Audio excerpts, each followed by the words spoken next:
$1,247.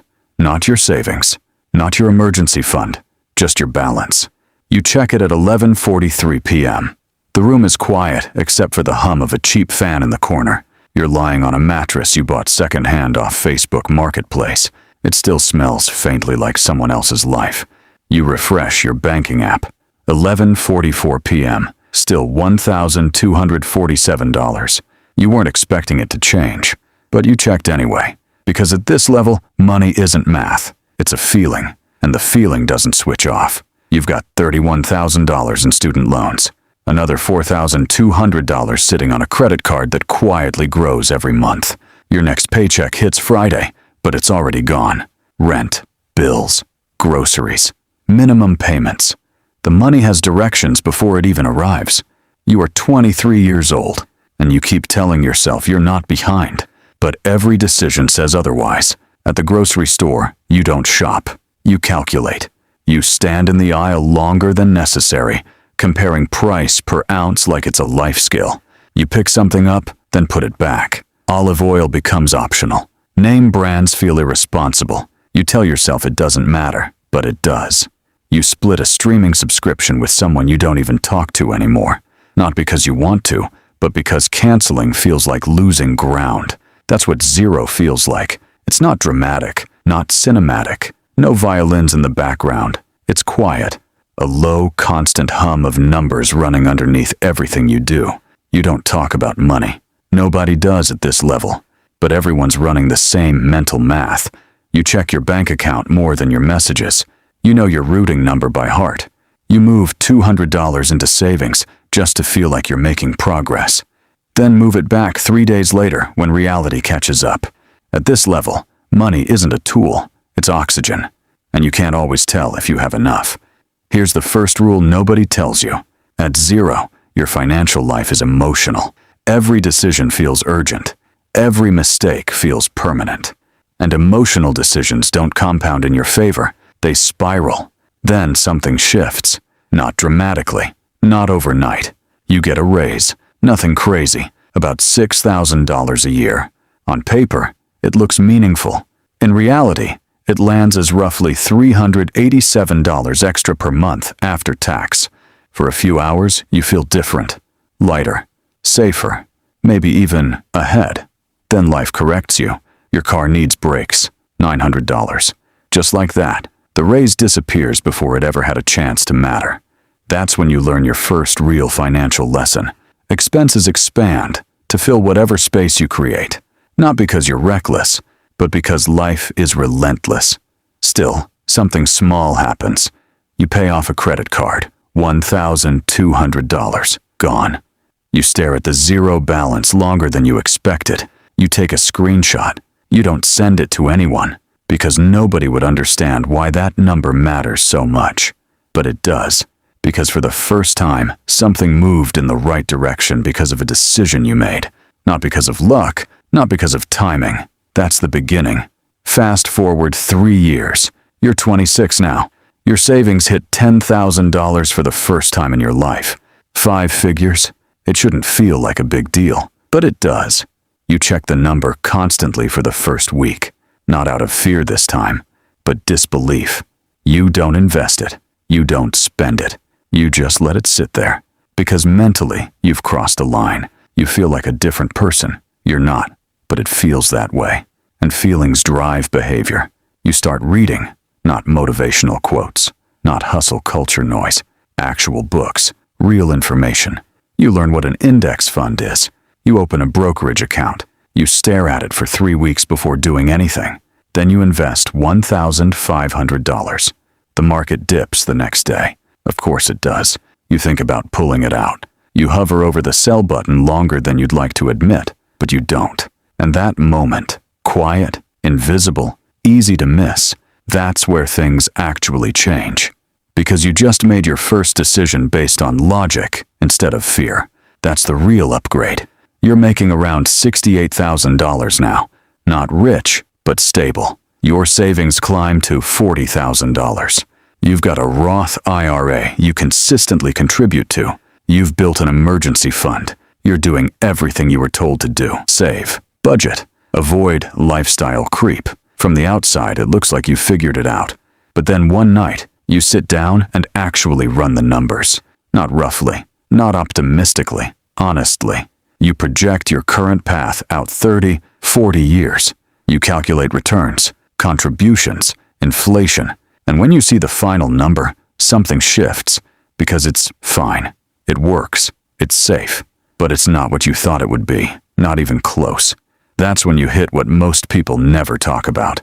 The competence plateau. You're good at surviving. You're disciplined, responsible, consistent. But you're not building anything that changes the trajectory. And here's the second rule. A salary is a ceiling disguised as stability. The moment you truly understand that, you can't unsee it. So you do something small, something almost insignificant. You start a side project, not a business, not yet. Just something you do on weekends. At first it makes $400 a month, then $900, then $1,700. Nothing life-changing, but enough to get your attention. You don't tell your coworkers. You don't post about it. You just keep going. Quietly, consistently. You reinvest everything back into it. Month after month. No upgrades. No lifestyle changes. Same routine. Same lunches. 14 months pass. Your net worth crosses $80,000. Then $110,000. And for the first time, you see something clearly. There's a gap between where your job can take you and where you actually want to go. And inside that gap, that's where leverage lives. That gap changes how you see everything. You stop measuring time in hours and start measuring it in return. An hour isn't just an hour anymore. It's either moving something forward or it's dead weight. You begin to notice it everywhere. Conversations that go nowhere. Work that doesn't scale. Habits that feel productive but don't actually build anything. You don't cut everything off dramatically. You just start choosing differently. And over time, those small choices compound faster than anything money ever did. Your side project crosses $3,000 a month, then $5,000. Some months, it makes more than your salary. That's when it stops being extra. That's when it becomes real. You don't celebrate. You don't announce it. Because deep down, you understand something most people don't yet. The early stages of building are fragile. Attention kills more things than failure ever does. So you keep it quiet. You keep building. Your net worth passes $150,000. You're 32 now. On paper, you're doing well. Better than most. You've got investments, a growing income stream, real momentum. But something else starts happening. You start saying no, not aggressively, not emotionally, just clearly. A destination wedding that would wipe out a chunk of your liquidity. No. A group trip where you know you'll end up covering more than your share. No. A business opportunity pitched by someone who doesn't understand basic cash flow. No. At first it feels uncomfortable. You feel the tension in relationships, the subtle shifts in how people respond. Because when you stop making emotional financial decisions, it exposes how many people still are. But you stay quiet, and you keep saying no. Because you've learned the difference between spending money to maintain relationships and protecting capital to build options. That distinction changes your entire trajectory. You cross $300,000.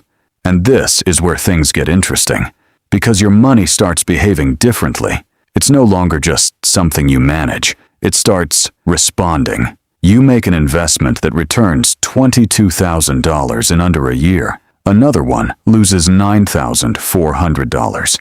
And for the first time, you don't panic. Not because the loss doesn't matter. It does. But because you understand something deeper now. Being in the game requires volatility. You don't win by avoiding risk. You win by choosing which risks are worth holding. That's a completely different mindset. And it separates people faster than income ever could. Here's the third rule. Below $500,000, you are still buying assets. Above it, assets begin buying each other. You're not there yet, but you can feel it. It's close enough to sense, but far enough to demand precision. You lean in. You restructure your side project into an actual business. You bring on help, not employees at first, contractors, specialists. You stop doing everything yourself because you realize something critical. Control is expensive, and scalability requires letting go of it. Your net worth climbs. $670,000, $810,000. You exit one investment, roll it into something larger. You start thinking less about income and more about positioning. Where is capital placed? What does it do when you're not looking? You're 36 now, and one random Tuesday, it happens. No ceremony, no celebration. You open your brokerage account, and the number is just there, $1 million. You stare at it longer than you expected, not because you're shocked, but because you thought it would feel different. You thought there would be some kind of arrival, relief, freedom, something. There isn't. There's a moment of quiet satisfaction, and then, almost immediately, clarity, because you run the math. At a 4% withdrawal rate, that's $40,000 a year. That's not freedom. That's a base layer. That's when you understand something most people never do. The milestone was never the destination. It was proof of concept, proof that the system works, but also proof that the system alone isn't enough. And this is where the real shift happens. You stop chasing numbers and start designing outcomes. You stop asking, how much can I make? And start asking, what does this allow me to not do? Because that's the real currency. Not money. Freedom from obligation. Freedom from dependency. Freedom from things that drain your time without building your life. Your business scales. $10,000 months become normal. Then $20,000. You reinvest aggressively. Not blindly, but intentionally. You understand now that capital has a job, and idle money is wasted potential. You cross $2 million. For the first time in your adult life, money stops being a source of anxiety. It becomes a resource, like time, like energy. You don't check your bank balance anymore. You check allocation. Where is everything? What is it doing? What's underperforming? You think in systems now, not transactions. You take a trip, 3 weeks, and for 5 days, you don't check your phone. Not because you're forcing yourself not to, but because nothing requires you to. That's a different level of wealth, not the trip, the detachment. Here's the fourth rule. Wealth is not what you accumulate. It's what you no longer have to do. From here, the game changes again. It's no longer about building. It's about positioning. You're no longer working for money. You're placing it. You enter deals where outcomes vary widely. One returns $800,000. Another returns nothing. And you're okay with both because you understand correlation. You understand risk distribution. You understand that the real game isn't winning every move. It's staying in the game long enough for the math to work in your favor. You start meeting people at higher levels. $10 million, $20 million, $50 million. And you notice something immediately. They're not faster. They're not louder. They're not even necessarily smarter.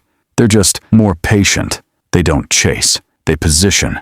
They don't need every deal. They need the right ones.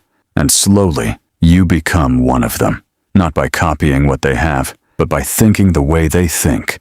Because in the end, money doesn't just compound. Perspective does. And once that shifts, everything else follows.